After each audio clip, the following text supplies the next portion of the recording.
Welcome to the Fifth Trooper podcast. Hello and welcome back to the Fifth Trooper podcast. This is a beginner's guide to Star Wars Legion. My name is Jay Shalansky, and I'm very excited to have David Zelenka joining me today. Hi, Jay. Hey, man. I'm feeling pretty good about this too, man. I'm eager to talk to you. It's been a while. Yeah, it has been. And for those of you who don't know, David does Yavin Base. If you've seen the Yavin Base community or any of his streams for Invader League or Team League, David handles all of that. And he used to be one of our fellow podcasters over here on the Scoundrels for a while. So it's good to have you back on a podcast on the network. It's nice to be back on your air. It's pretty awesome. It's all our air, buddy. Yeah, we all share the same atmosphere. Yeah, that's right. Okay, I get it. So like Jay said, I do Yavin Base Team League. I run a Twitch channel, twitch.tv/Yavin Base. It's basically all about covering online Legion. TTS has been a godsend during Corona. So tons of people play there. We've been in a really heavy stretch of stream games because of Invader League Season 6 single eliminations that are happening. They had 80 people in single elims. So you can imagine how many games that is to cast. And there's basically for like the last 2.5 weeks, you could get a streamed game of Legion basically any time of day. Like it's been crazy, the density.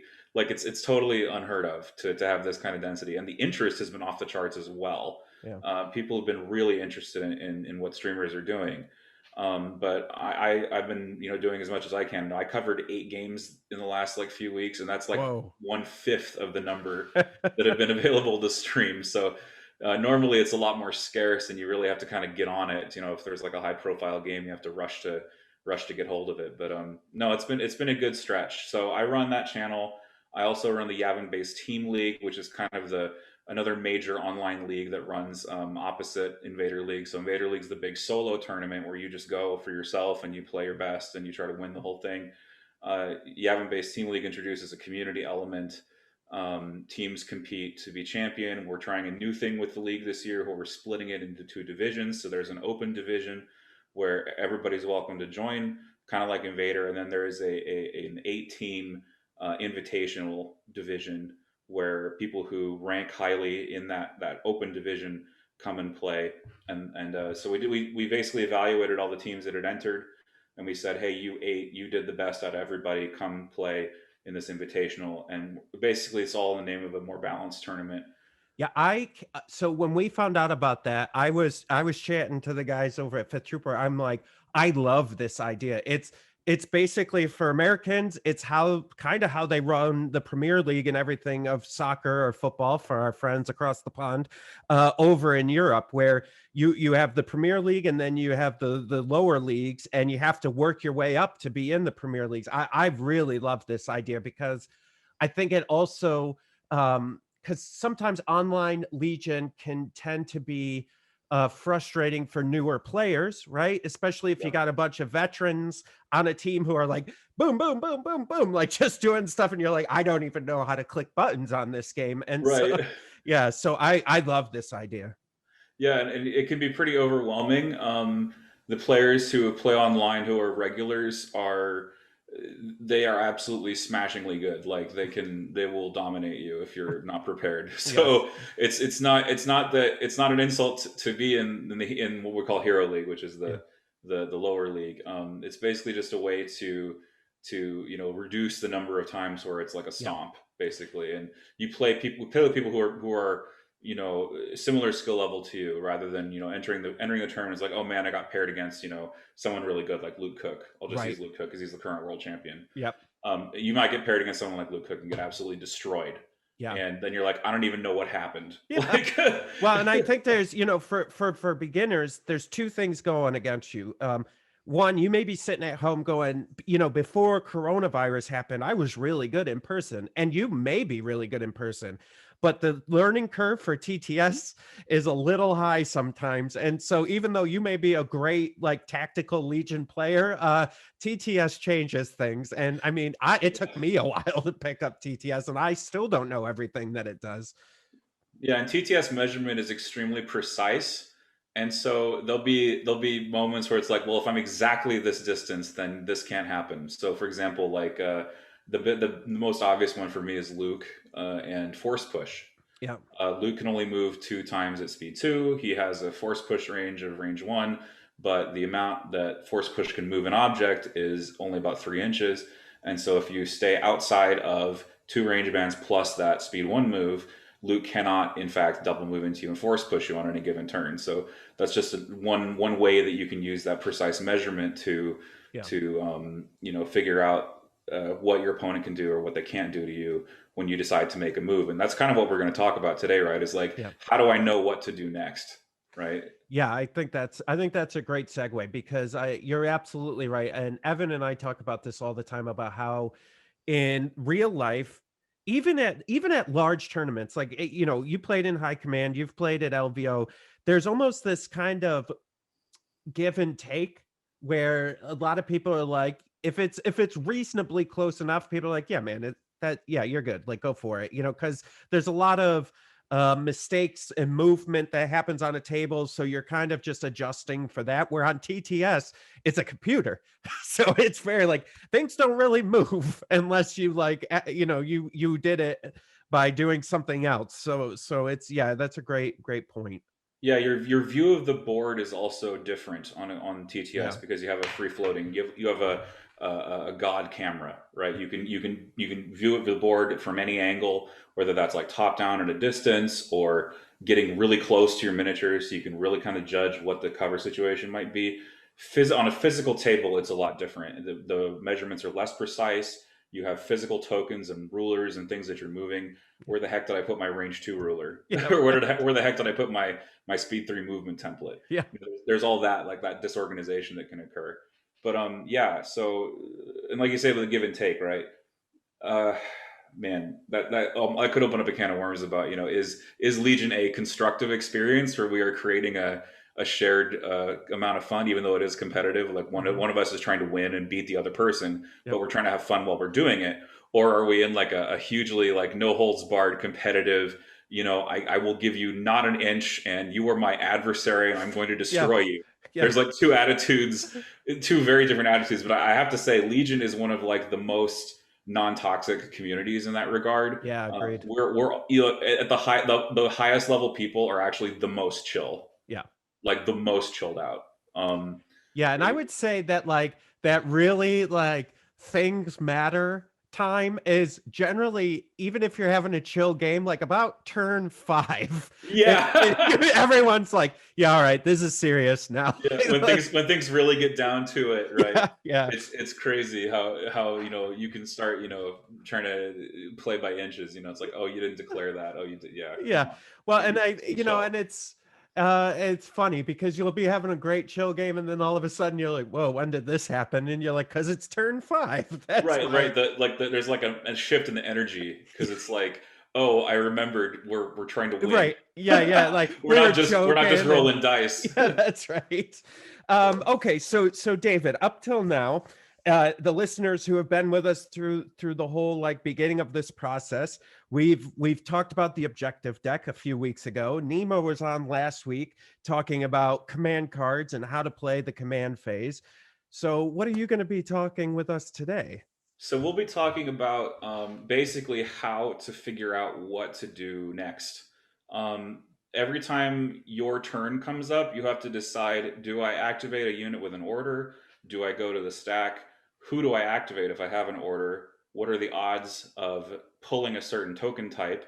That's definitely important when you consider going to the stack. But that's generally kind of what we're looking at is when it comes up to be my turn. I believe the Hmm. episode's called Your Turn.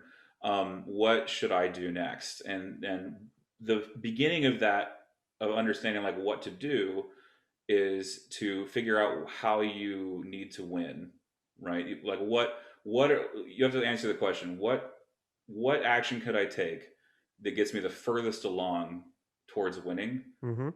And then there's maybe a subset, like a sub question there: which one of these actions is the most economical? Yeah. How much, what can I it's like any law, it's like a law of warfare, right?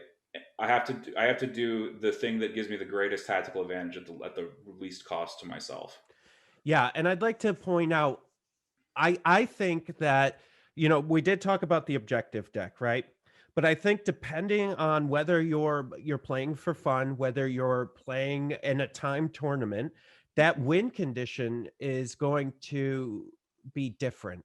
So Yeah. because it could be the full, getting the full objective, it could be getting just partially the objective before time runs out, or it could be trying to table your opponent, right? Those are all very clear things. And so when David says trying to figure out what your win condition is, it's not only what the objective deck is offering you, but it's what you can possibly do in that game. And so that's kind of what he's getting at. Right. The biggest example I can give you that really just is top of mind for me is intercept the transmissions. I don't know if you're all familiar with that one, where you have to, on a certain round number, you have to have a certain number of unit leaders in a certain place. Mm-hmm. Right. And the number one thing about that is counting how many unit leaders you have that could potentially move on to that objective and take it from your opponent. And that sort of like cognizance of what, if my opponent has 3 leaders and maybe one that's waiting to move on, how do I get 5 leaders on there? Is that even possible? Yep. Right. And if it's not possible, how do I damage my opponent's efforts to make this happen? And so that's kind of like the beginning of the whole process of like solving the problem. I need to get more unit leaders onto this point than my opponent, and what actions can I take to do that? One other counterpoint also is planning what each unit's going to do. That's kind of advanced, but it's what you're going to need to work towards, is sort of like, okay, if I've got these 2 leaders that can move on to the point, and I've got these 2 leaders that could choose to attack, but they could also move twice and get on the point, what's the better choice? Mm-hmm. If moving twice gets me the objective, but then they get immediately destroyed the round after, right? Was that a good decision? Right. Because the game may not be, the game's probably not over on round 4. Round 4 is like the round, for example, because you score on round 2, you score on round 4, and you score on round 6. Right. And so this is just talking about objectives specifically. There's going to be another episode, right, later on down the line, where you talk very much about win condition. So that's just one example, right? But let's just walk this back to the most simplest, right? And so I think, like, at the very, very beginning, what a lot of players don't understand is that Legion is not a game that rewards aggressive movement. First and foremost, it is not a game that rewards aggression, by and large. Some types of lists reward aggression. Wookiee lists, for example. Mm-hmm. They love it if you take a big bid, get blue, and run your opponent into the ground. Yes. Right. There's a guy on the ladder right now. His name's Cowboy Tyrone. He's like 16-2, running triple Wookiees and just getting like close deployments and just blowing you up with fire supported Wookiees and Cassian. Right. That's what he does. So that it can work, but it's not something that you should get used to right away. Most of the time, you're going to have core units. Most of the time, those core units are going to shoot at range 3. Most of the time, the battle is decided about the maneuvering between the core units. Some people might find that a hot take. I have held this from the very early days of the game. The game is fundamentally about core versus core. Yep. Okay, and that's basically the first thing that you should consider. And anyway, back to the whole thing about aggressive movement. So if you are moving aggressively, right, you are putting yourself in range of your opponent's shots, generally speaking. So you need to time your movement such that something on the other side of the table doesn't have an activation available to then aim and then shoot you back. Yep. Right. So that's one of the reasons why having a high activation count is important, generally speaking.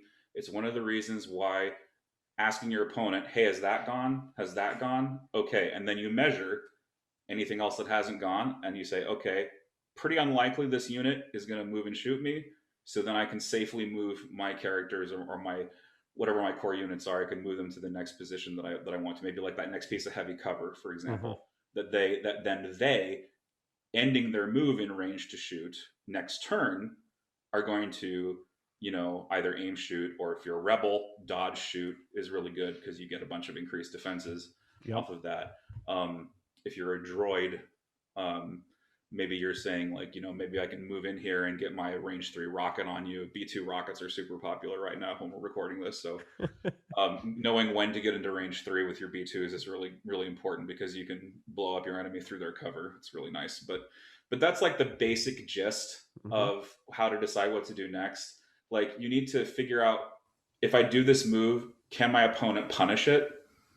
And if he can't punish it, what can I do next turn with that move? Yep. Right. Those are like the two big questions. And like it's almost universal. We are all working on how to solve those questions whenever we play the game. That's like the basic gist. Yeah. Do you think so? Also, it's also, is there an opportunity with that? I think the gold, right? The golden bullet is there an opportunity to also punish my opponent while making that move? Right. So it's like, don't get punished, make the move and punish them. Like, exactly. Yeah. Well, that's where the economics of it comes in, right? Because it's also like, is my opponent's unit courage 1? Do they already have a suppression? Would attacking this unit put a suppression on them? Maybe they lose an action next turn. Yep. A lot of this is like knowing the rules too, right? Like, when would my opponent have an opportunity to get rid of the suppression? Is there a unit nearby with the compel keyword that can push that unit for them? Are they a droid? Do they actually care about the suppression that I'm doing? Right. Are they courage 2? Like, one of the biggest examples early in the game's life was people were trying to figure out sniper versus sniper. Okay. And if a sniper didn't have a suppression on them and you got 1 bullet through their cover, or you got like, you shot and you only had 1 hit, so you were only going to do suppression. Do you reroll 1 dice or do you reroll both dice? And for Rebels, that was a big question, because our sniper dice are uneven. Yep. There's a 5-sided or 5-hit die, 5 out of 8, and there's a 3 out of 8.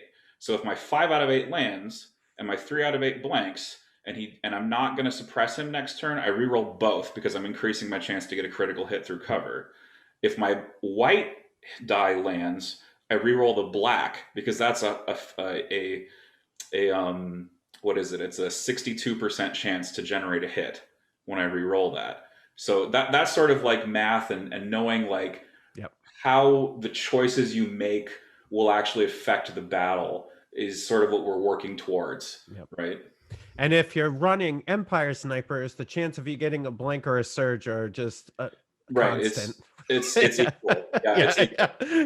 Depending on who's nearby. I don't know, man. Maybe Force Guidance got points changed, and maybe you're running Palpatine. Maybe Palpatine can throw surges on your snipers, and then you're all set. Right. People don't do that. I don't know why. Palpatine's really good, so but they don't do that. Well, I think we've I think covered it on this cast a few times, but this happens, right? The new hotness comes out. Right now it's clones and droids, and everyone's like, oh yeah, and then it'll soon be these new vehicles that they just announced on the stream, and then everybody will forget about everything else that's been played in Invader League, and by the time we can actually really play in person, I don't think we're going to have any idea what lists we're going to see on the table. Oh, 110%. And it's interesting. Team League this year is going further than it did last year, and I guess I can announce this now. We're actually even going to be introducing. First of all, you can't take more than 3 of a certain unit type unless it's like a B1 or a Stormtrooper unit, like the basic core. It's unlimited. So we already limit you to try to make you make different choices, and heroes are also unique. You can only take one of each type of hero. So like usually it ends up being like it's 5 players on a team, so you have one of each faction, and then someone doubles up. Well, now we're even introducing bans. We're actually saying that each team can pick a unit and deny the use of that unit to both teams for the entire game, for the entire series of 5 games they get to play. So we're going to go even further, and so it's like if you don't want to see an AAT ever, you can just ban it, and then your whole team doesn't have to play against it. Now some people say, "Oh, that's weak. That's training wheels," But then again, I say like, look. Do you really want a league where it's 5 copies of the same list? Yeah, do you really want that? No.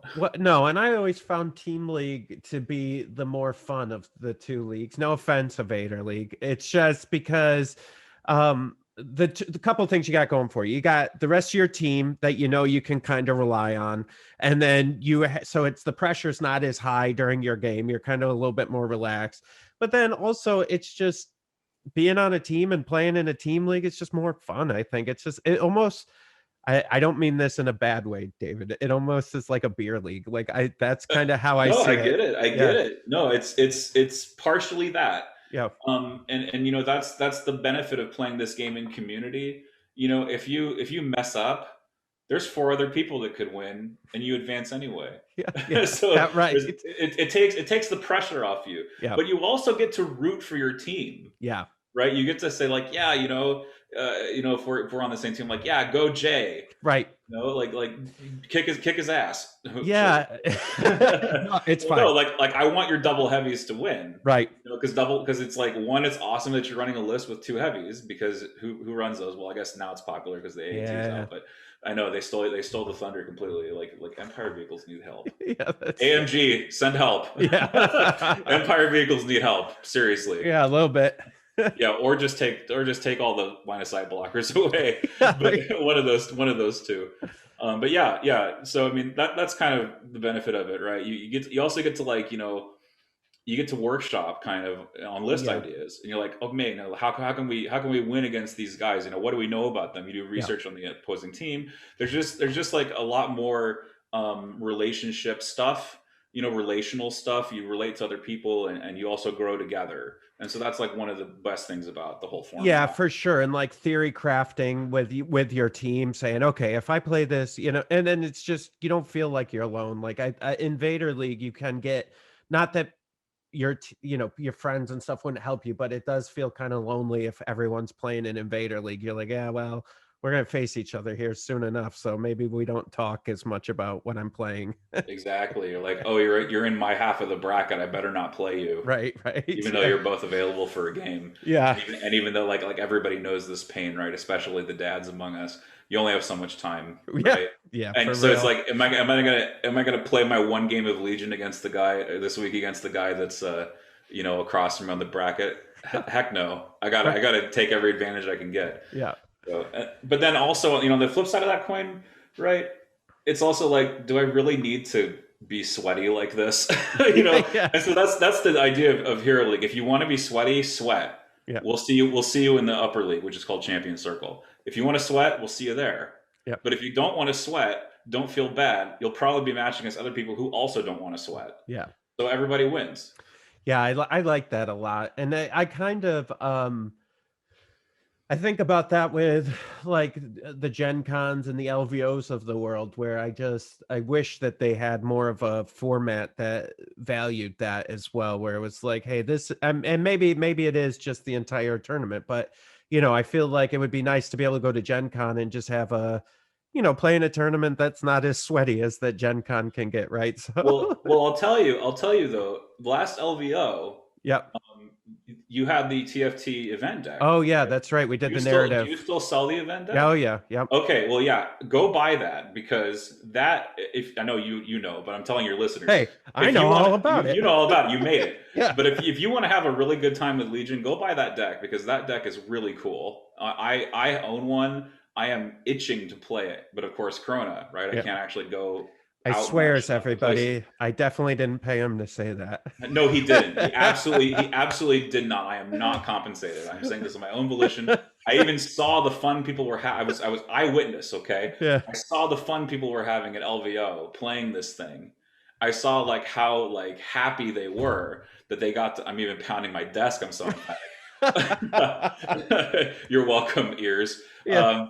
But yeah, look, they had a really good time, and my friend Ryan ran that event. He was on a what was that your RPG that you did? Yeah. Recover the supplies. Recover the supplies. Yeah, he was on the RPG cast that you did, but he was in charge of that. Yeah. And that sort of narrative thing where you have like also like twists that come out in the middle of the fight, objectives that change, things are just like chop it up and make sure it's not the same old. Who wants to play key positions for the 50th time? Right. Key positions is probably one of the most static, boring objectives out there.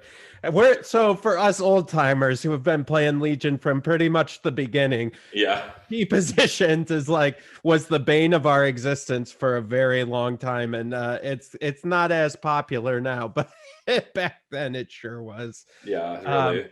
Okay, so David, let's talk about during my turn. I Sure. have several actions, right, Yes. that at my disposal.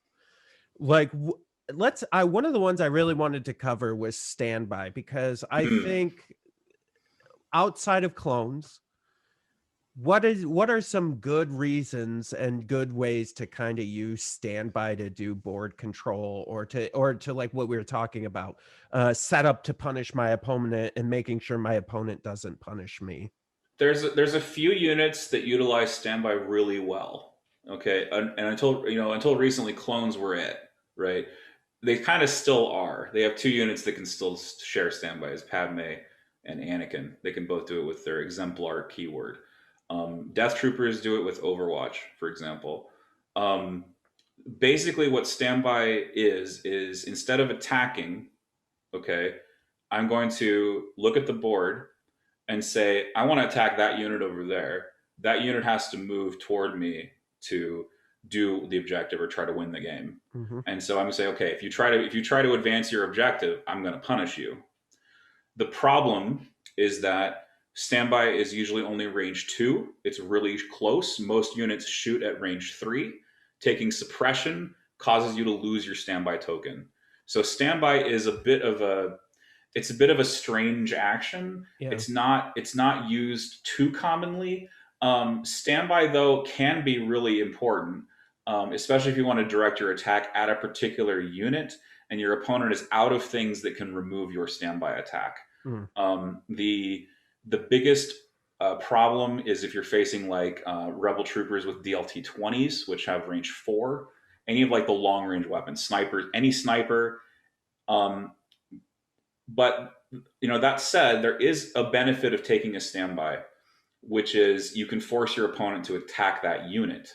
It's a little bit of a if you're familiar with MMORPGs, it's a bit of a taunt Mm. because it's telling your opponent you have to attack me or risk getting your important unit later in the turn blown to smithereens because they had to walk within range 2 of, say, my death troopers, and death troopers are crazy at range 2 because they have the grenade launcher and the pistols. Arc troopers similarly, or if you are Obi-Wan Kenobi, I'll tell you about here's an advanced trick. Okay, Jay might know what I'm about to talk about. So Obi-Wan Kenobi, okay, he has force push. All right, and so two things. Standby is really good if you have a unit out of sight of your opponent, and Obi-Wan can move them into that unit with force push, or any of your force users can move them into that. Because that move that you're doing with force push, even though you're doing it, it's an enemy unit completing a move. And so when an enemy unit completes a move at range 2, bam, you get your standby attack. Yeah. So the earliest example of this was Luke Skywalker in Fleet Troopers. Yep. Would push one of your units into range of your fleet troopers with a standby. They took an aim token because they have the ready keyword. Force push, boom, fleets attack. They got an aim, and it's piercing too. It's really devastating. Yep. Nowadays, it's Obi-Wan primarily, and force push to trigger a standby on himself with Padme standing behind him. so that's a mind trip when that happens to you the first time you see it. They're like, how did Obi-Wan move 3 times? Well, Padme was standing behind him at range 2 with a standby, and she gave it to him because she has exemplar. There's also lists built around the saber tank that do the same thing. This is just talking about standby basically. Standby is a way to force people to attack before they do any other actions. Yeah. And that's usually good because people would rather move, or they'd rather aim, or they'd rather do something that improves their attack, right? If you could move to deny your opponent cover, you'd much rather do that. But if you have a standby facing you that's in range of you when you do your move, you have to move and then get shot. Yeah. You have to shoot first instead. So that's kind of a way to use standby, is to kind of zone it out. You can also delay a melee attack with it, because if you are in melee and you take a standby, things you're engaged with cannot shoot you. So if you want to wait for your opponent to do something near you that lets you move or lets you attack, Operative Luke with disengage is a great example of this. You can actually get a free move into someone who comes closer to you by using standby to sort of wait on your move. It's really kind of complicated, but at its core, it has a fundamental weakness, which is you're relying on your opponent to make a choice that lets you use that action. Yep. And that is generally not going to happen. You're much better off. A bird in the hand is worth two in the bush. The saying is, just take the actions you're given and don't wait for your opponent to walk into this trap, because they might see a way that you didn't see to Yeah. undermine what you're doing. It's an interesting kind of like, even though it's one of the main actions that you can take, it's almost a very utilize it specifically in certain scenarios, and like one of my favorite ways to use it is again, everybody knows by now, I play a double heavy list. Well, you can't shoot standby off of heavies, so they just get wherever they want to go, and I'm like, yeah, all right, go for that objective, see what happens, and you're right, it does kind of put the onus on my opponent. So if they see something I don't, but there are certain circumstances, especially when you have an ATST in a tank, where it's like, yeah, I don't even care, because it's okay, go for it. Like, if you could come up with some creative way out of this, it's probably going to put you in a worse position next turn. So I definitely think it's a very like a board control action sometimes. Yes. But you're right, you got to be careful with it, and sometimes it's just better to use the actions you're given. Yeah. Vehicles is a really good place to use it. It used to be that you couldn't do that. Yeah. They changed it so the vehicles could do that, and now you have the ATST camping the middle point or camping the intercept point, and you're sort of like, well, great, I can't even shoot it off him. I just have to weather the attack, or I have to give up the point, which is, heavies are one of the best units to use standby. I wish that airspeeders could stand by. Lando has that new card that lets you stand by. That would be good. They FAQ'd it immediately that you couldn't take it because repulsor vehicles can't stand by. And so we were all of us Rebel players were crying because they wouldn't let us do that. But that actually brings up another good point about standby, is that the best standbys are free. Yeah. The best standbys are free because free actions don't really cost you anything. They're free. So deploy the garrison, Lando's ace up his sleeve, basically anything gives you standby. Hello there from Obi-Wan, also really good. Anytime well, I guess it's not free, but anytime Padme has a standby, she can share it to anybody in range 2 of her. Those are also really good. They don't cost that other big unit that was probably going to do attacking, right? Padme usually just takes tokens, so doing a standby doesn't cost you anything in that regard. Her attack it's okay, but it's not a saber tank with a bunch of shared aims. Shout out to Timbo, by the way. He's the guy that runs the Padme saber. He's like the infamous Padme saber. But yeah, so what are, like, let's talk about some other things. So we've kind of talked about the win condition, getting to the win condition with my turns. Now, do you see, so a lot of times I think when you're kind of jockeying for position, how do I spend my turn in a way that will have a positive outcome for me, because here, let me give you an example. Sure. A lot of times, and this is a classic Kyle Orchimedes from Notorious Scoundrels move, but is the dodge standby way back when he's not going to stand by anything, right? Like, it's just a way to move your action. Kind of, can we talk about the value of that a little bit? The like using your actions to wait for your opponent to do something, I suppose, is where I'm going with that.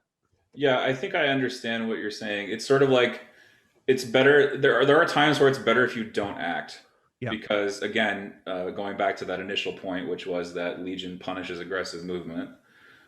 Sometimes you just don't want to move, and sometimes you have no good target to attack. And so, sometimes the unit that mostly I see this on snipers that are doing evaporators, for example. A lot of times they just don't want to move from where they are. So they'll just take a standby just on principle. It's like, I just have the action, I might as well use it. It's actually better nowadays to take a dodge, because especially if you're against Clone War snipers, since they don't have high velocity, it's better to just dodge. Yeah. There are some times where you just don't want to move that unit, and so that's why you see the dodge standby come out. I'm trying to think of a particular example. So let's say you're running Wookiees, and you don't, Rebels don't really have good order control, And a lot of times what will happen is, maybe you get unlucky and you pull a special forces unit early, and you're looking at and when I say early in the turn, you pull that out and you're like, oh man, if I go in there now, I'm just going to get destroyed. So it's better just to wait, right? It's better just to sit on your hands. It sucks that you had to do that. That is damaging you. But of all the available options, it's the best choice, because your choices are run out and get blown up, or stay here and remain a threat for the next turn. So it's better off to just stay where you are and take a dodge standby and just say, you know what, fine, I'm just going to take this L and go on to whatever the next action is. And that stinks because you're losing tempo because your opponent gets to act again before you get to act, and that's always a problem. But it's the best choice. And that kind of speaks to order control a little bit. I think you did a show on this too, right? Order control, was that already a thing you did? Yeah, we covered a little bit. We're probably going to go more in depth, but yeah. Yeah, but just to answer the question, it's sort of like you have to just evaluate, what's up there. And Wookiees are especially a problem because they're a short range unit. They don't go too far. Their best shooting is range 2. They often have to move and shoot, and even if cover is accessible, sustained fire is going to destroy them. And so you just have to recognize, look, if I try to use this unit in the way that I really want to use it, if I want to go for that big payoff, the risk is not worth it. Yeah. And you have to just understand, like, am I going to lose this unit if I move them to this position? And that's really what you have to think about. And so many people, especially new players, right? Especially with Jedi, they think, I'm a Jedi, I'm invincible. Yeah. No, you are very, very invincible. You're going to get blown up. And it's like, oh yeah, Luke can take a few shots. How many times have you Luke players out there said, oh, Luke can take it, and then Luke takes like 4 wounds that he didn't need to take if you had just got the blood out of your eyes and stayed on top of things. That's very much a Vader, Commander Vader move, right? You're like, it's Vader. He's got red dice and 8 wounds. We're gonna be fine. And the next thing you know, you got 6 wounds, and you're like, all right, things aren't fine. This didn't go where I thought it was gonna go. Yeah, like Luke or Vader hanging out there. Oh, I got a dodge. I'll be okay. Spends the dodge. Spends the next 3 attacks getting shot. Takes half his health. And that's your big piece, man. Like, you don't want to casually throw him out there to get destroyed. That's not, you're not going to win the game doing that. Okay, so what kind of value should a player put on units, whether through their command cards or through their abilities that they have on their unit card? What kind of value should we, as newer players, be putting on units that give additional actions? And so, like, pull the strings with Palpatine, or no time for sorrow with Leia, or compel with Krennic, like that type of stuff. Well, free actions are always good. In general, the game is about out economying your opponent in a lot of ways. Clones do it very well. They generally have 9 or 10 activations, but they cheat because they can share activations between units that other people can't do. Free actions are always good. I immediately thought of No Time for Sorrows, and if you're running clones, Padme with aggressive negotiations, free is always good. It's always something to look for. It also depends on what's in your list a little bit. For example, Cassian has a 3-pip called Volunteer Mission that gives your special forces or commanders or operatives, I think, free recovers, which is bonkers because a lot of these units take exhaustible powers. And no one wants to spend their time recovering, because recover is sit on my hands, right? And so that's like the best example I can give is in Rebels is Cassian. It's sort of like, but that implies that when you run Cassian in a list, you're going to take these units also that need it, right? And so you're sort of like, do I need this, the type of token or the type of free action that this card provides? If I don't, maybe I shouldn't run it. Like, for example, if you run a list with no vehicles, you shouldn't run Turning the Tide, even though it grants you this really cool keyword called Inspire 2, which removes suppression, which is always good. You'll have no targets, right? It just won't work. That's like the most basic example. A more complicated example would be Reckless Diversion from Han. If I play Han and I play Reckless Diversion, do I have a unit that I think can take a few shots? And if I don't, why am I playing it? Now, some people take the opposite approach and say, I can recklessly divert onto sacrificial rebel trooper squad, and they treat their troopers' lives with the callousness worthy of the Empire. Yeah. They don't care. That's a very imperial way to use that card. Yeah. But I'd rather use a card on say Sabine or a Clan Ren or just a generic unit of Mandalorians, because they are tough to kill in the right circumstances. Yeah, I find with that card too that gets complicated because that's a if you can sort of Yeah, thing, yeah, and I think some people miss that on that card where it's like, yeah, all right, well, I'm just gonna shoot these, I can't shoot those guys, so I'm just gonna shoot these guys. They're not within my range. yeah. And It's just the worst, man. And yeah, same for R2D2 and Inconspicuous. They're like, oh yeah, you got guys near R2D2, but my weapons are range 2, and I can't actually shoot the guy that's next to R2D2. So rip, your yeah, R2 is dead now. yeah, yeah, So yeah. that's also applies to the standby action, right? It Yep. applies to reckless diversion, applies to all that stuff. But no, I mean, I think generally the free actions are good. Just always ask yourself what units are going to be using these actions before you invest that slot um, in whatever command card you're thinking of. So, we talked about recover. That's another interesting action too, because you don't see it often used, but there's a couple different things that this one thing that I think trips up newer players is if you have 2 suppression, you only get 1 action, which is recover, right? Yeah, And so that always trips up people. They're like, yeah, but I don't have suppression anymore. I'm like, yeah, but you did when you took that action, right? And mm-hmm. then the other recover is just an interesting one, especially in gun lines that have, exhaustible. You got an upgrade that's exhaustible, and then you use your next turn to recover shoot because you somehow got an aim token. Right. Well, Empire does this, right, where you Yeah, have like an Imperial officer using spotter standing behind you. It's but that's a great example, right? Because recover is kind of fits in where you have some other unit maybe that's donating an action to keep you at optimal effectiveness. I think one of the best examples of this would be like a speeder with an uplink. You have room to recover because you're doing a compulsory move. yeah. Yep. All right. Well, David, what are your like finishing touches on your move that you can leave us with? Okay, so I guess the number one thing is I think the number one thing we should talk about is it worth it to attack or is it not worth it to attack? That's the other big thing that really trips people up. Hmm. Should I make this attack? What's the probability of doing wounds? Knowing those things, and then if it's really not probable to do wounds, what are some other actions I could take that are not attacking that will advance the objective? One of the biggest ones is Vaporators, right? Vaporators requires you to use an action to what I call it punch the Vaporator, which basically means repair or sabotage it, right? And knowing that, I'd like to attack, but this unit needs to go do the Vaporator. Yep. And if you don't know that and you attack with that unit, you can end up in a situation 2 activations down the line where you're like, oh crap, I should have repaired with that unit. Like how many times Yeah. have we all done this when we were newer? Yep. Right. So just you have to be cognizant of that sort of thing. You just have to know, and it's also like how to say it. Like, is my attack a big attack? Like, do I have like 10 dice or whatever from like a Rebel Z6 or a B1 unit? Um, is it good quality dice? Will my opponent probably just save out of it?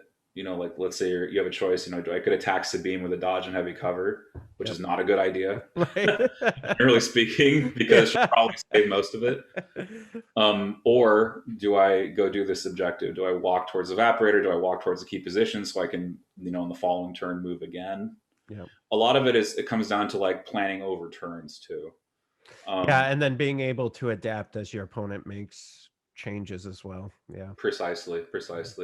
It's that's sort of like the what. The how is it's a little more complicated. It involves it's like it's part of it is just like experience, like having played a lot. Part of it is math, knowing what the likelihood of events to happen is, Mm-hmm. and part of it's also like, can I, just planning. right? Yeah, right. And just knowing like, okay, on turn 4, these guys are gonna have to do this move, or they won't be in position to recover. And another recover the supplies. What I'm trying to say. But speaking of the recover action, actually, I wanted to hit this earlier. Phase 1 clones. Okay, often they get really suppressed because clones are just really tanky. They don't die. They're Yep. more likely to get suppressed than they are to panic. And um, if you know that you don't have a way to remove their suppression in an effective manner, and you don't make a big rally roll to remove like 3 or 4 suppression on them, it's probably worth it to recover. Yep. Because you're getting actions back down the line because you can remove their suppression by doing that. Yep. So it's like, if I recover now, I can get that action back later when I'm not suppressed. Yeah, and I would say even though Legion is a game of dice, leaving things up to the dice is not always a great idea. Correct. Those of you who have played FFG games or now AMG games for any length of time, you've probably heard the saying, the best defense dice are the ones you never roll. Yeah, that's exactly right. And that's really what it is. Like, you have to control what you can control. And if you're in a situation where variance needs to favor you, unless you've done some math to know that the odds are in your favor, not great. Yeah. Just great. Yeah, and that leads up from what Nima and I were talking about last week, where I played a 2-pip, knowing he was playing a 2-pip, hoping for the roll, and that was just a mistake, right? Exactly. I hoped I would win the coin flip, and I didn't. Yep. Oops. Yeah. Sometimes it's correct though, because like the advantage was huge. But like you say, if it's really important, if it's like game bustingly important, like if I don't get priority, I am dead. Then you have to get priority. Yeah, right. Even if it's a crappy card. Yep. Or the situation, you have to figure out what element of the card is important. Is it the speed? Is it the keywords that I'm getting? Yep. Blast off with R2D2 is like the number one example of this. People usually take blast off, but it's also your 1-pip, one of your 1-pips, and so that's the 1-pips are super important. And sometimes you just play it, but the problem with that is you may not have it on turn 6. And turn 6 is when people can walk into melee with you and ruin your day. Right. So you kind of need to figure out, is it worth it, right? And you have to be able to ask yourself these questions. And like I said, that's the what. The how is, it's much more nebulous and comes with experience and math. Yeah, and I think as we get deeper into this podcast, we're going to move people away from beginners to advanced, hopefully, and we'll have you back on, and you can get into some of the more nebulous hows. My pleasure. Yes. I'd love to do that. But all right, thanks, David. Hey, everybody, check out Yavin Base. Go on Facebook, YouTube, Twitch, search up Yavin Base. Subscribe, give him all your money. Just do it now. Thanks. So that's what we need you to do. He was actually telling me about this great thing. It's on your YouTube channel, right? Where if you want to go back and watch any of the Invader League games on VOD, he's broken it out by chapter and by command cards as well. So just some really great work David's doing. So if you want to just see round 2 when they use No Time for Sorrows, you can do that. Yeah, you can make your investigation, and it'll be there. We're working on getting them thumbnailed and timestamped, and they'll be there for forever. Basically, it's just an archive. And so what I really should do is I should really just make them searchable by unit. So if you really want to see a particular unit get played, like for example, we have a couple of games up there where the airspeeder post changes, and people have been using that airspeeder pretty effectively. Yeah. So hopefully I can get it organized by what are the primary units here, and you could just search for it by unit as well. But yeah, that's Yavin Base on YouTube, twitch.tv/Yavin Base. Follow me on Twitter at endless5055. I'm going to start posting pictures of my miniatures up there because why not? Yeah. We're also a Facebook community, facebook.com/Yavin Base. And if you go to the Twitch channel, there's also a link to a Discord that you can join. There's all kinds of ways to get involved and interact. Team League is coming soon. It's going to be a great one. You don't want to miss it. I'm spoiler. I'm pretty sure 5th Troopers putting together a team. Nice. So if you guys wanna come play with the 5th Trooper Squad or against the 5th Trooper Squad, however you view it, you can come join. I've played twice. I think I've been in Team League, and I've enjoyed it way more than I've enjoyed Invader League. No offense to Invader League at all. Team League is more my speed and You know, I love it. Like I said, it's like a beer league, and I love beer, and I love Yavin Base Team League. So Thank you. here we go. I love Fifth Trooper. Hey, yay! Yo, those new order tokens you made, amazing. Oh, thanks, man. I ordered a set. He did. I shipped them. I did. Thank you. I'm so glad. No, but seriously, they're great. I was immediately drawn to the TIE Fighter art. It looked really good. Oh man, I appreciate that. Well, thanks for joining me this week. Yeah, my pleasure. All right, everyone. Talk to you next week. Join us next week for another edition of the Fifth Trooper podcast.